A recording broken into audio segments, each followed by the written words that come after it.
Okay, how's it going, guys? Today I have another install video. It seems like I'm doing install videos every day this week because I have to replace the brakes on the BRZ and I want to get it done before the test and tune here on Saturday. So I posted up online and you guys responded and you guys said I should get the DS2500s, and that's exactly what I got. So we got the rears here, which are actually the ones that are pretty toast on this car. I always wear out rear pads more than front ones. Here are the front ones, a bit heavier, a bit bigger. I guess I'll open them up for you, give you a little shot here without dropping them. But they are legitimate this time, and they should be for the $400 some that I spent for them. They came from MA Performance, so thank you for sending these. And also I picked up some shims here. So we got some, what are these? Gyro disc. They do like luxury cars and also performance cars and whatnot. These are anti-noise shims, and you might know this company from the rotors that they make. I think they make pretty good rotors. So these are actually some anti-noise or anti-squeal shims for the front and rear. Obviously all the pads, because actually these actually don't come with them. You know, you're just supposed to, I guess, put a whole bunch of brake grease on it. So I wanted to get the shims because that's a little extra. You know, a little bit extra. You know, I don't like my stuff to make a whole bunch of noise. You know, this is kind of a street car. It's an autocross car, but I do take it a lot of other places, so I don't want the brakes to sound like a freaking race car. And I don't know what these pads are going to do. I don't know if they're going to be super loud. So I'm just going to plop these on and hope for the best. So let's get to the install. I'm not going to go through this one in depth. I'll probably just do a time lapse or something like that. I already got the car jacked up, so let's get to it.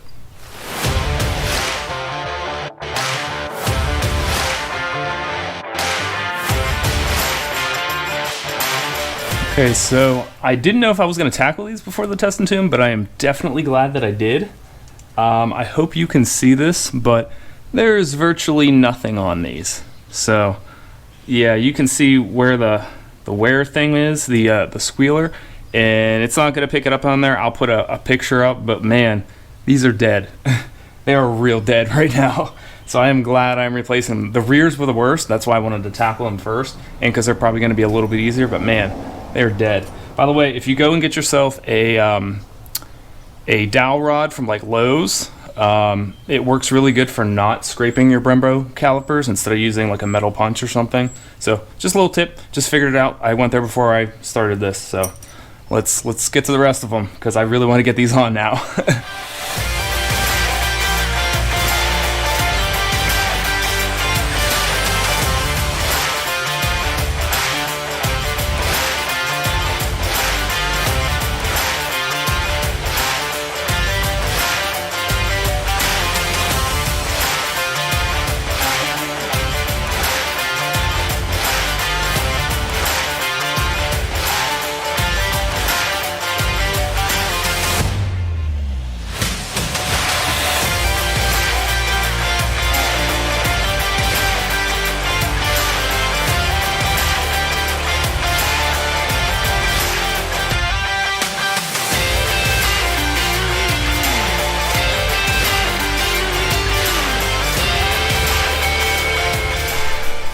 Okay, as you can see, I got stuff on my face, but I am done.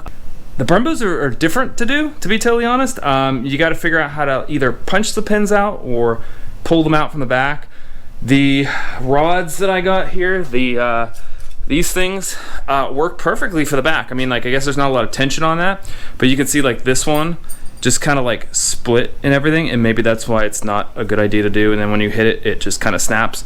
So for the front ones, you have to it's better. I put vice grips on the pin in the back and then just pulled it out, and that was the safest way not to damage the caliper, because if you're gonna slip and hit anything, it's gonna be in the back. It's not gonna be the caliper itself, right? So I chose not to hit it from the front. I tried that like once or twice. I was like, nah, I'm gonna slip and screw this up. So I pulled them out from behind. More force was required to put the pistons back in, because there's like two on each side instead of just one in the front. So that was different. The fronts were definitely harder. I'll give it that. The fronts were harder. The rears were a lot easier, but overall it wasn't really that bad. I like these type of calipers more than kind of your swinging caliper. So that was the first time ever doing Brembos ever on a car. So it's done. very glad that I'll show you the front pads. Front pads weren't really that bad. This one has a nice big groove in it. The front pads weren't really that bad. There's still some meat left on these, but the rear ones were really, really bad. Let me grab those. So here is one of the rear pads. I think I showed you this one before, but I'll show it again. It's pretty low, and you can see here's the squealer thing, and it's like right almost on it. Not quite on it, but almost on it. And I'm just glad to be getting rid of these so that for the entire season and for probably the next like 2 or 3 or 4 seasons, I'm not gonna have to worry about brake pads or anything like that. Rotors look fine. Rotors were great, so hopefully these DS2500s don't destroy rotors like I think they probably will. They're very abrasive, it looks like, so we'll see. Whatever. Peace out. Like and subscribe, all that good stuff, and I'll probably have some more stuff to do on the car before the testing tune. We'll see. Peace out. Bye.